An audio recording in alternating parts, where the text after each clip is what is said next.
The study was really interesting on total retail when you're looking at all of the consumers around the world in different age groups. And for someone from my generation, I'm expecting to see a huge difference in behavior.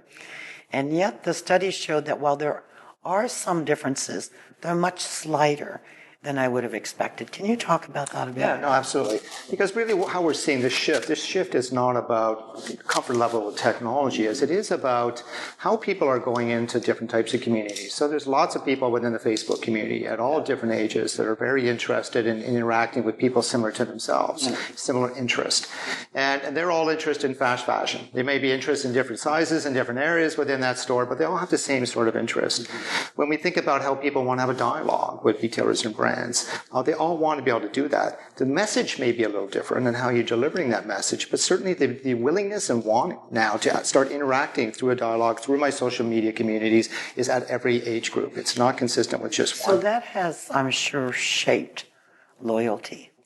And it must be a shock for a lot of the traditional retailers who've looked at loyalty as I have a card, I'm going to keep that card, I'm going to use it when I shop, I may get bonuses, I may get gifts.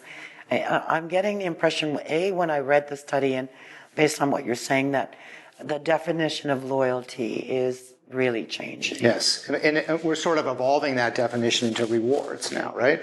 You start seeing gamifications of other things. And rewards comes about, okay, we have an interaction between brand and consumer. What's my reward for spending time with you? What's my reward from getting out of my car and coming into your building? I want a little treat for doing that, right? And so what are you going to do that's different and innovative because I am inside your store now? So when I start thinking about rewards, it's not just about the transaction itself and the points that are associated. It's being part of that community now. So I'm going to join your community as a brand, and what are the benefits of being part of that community?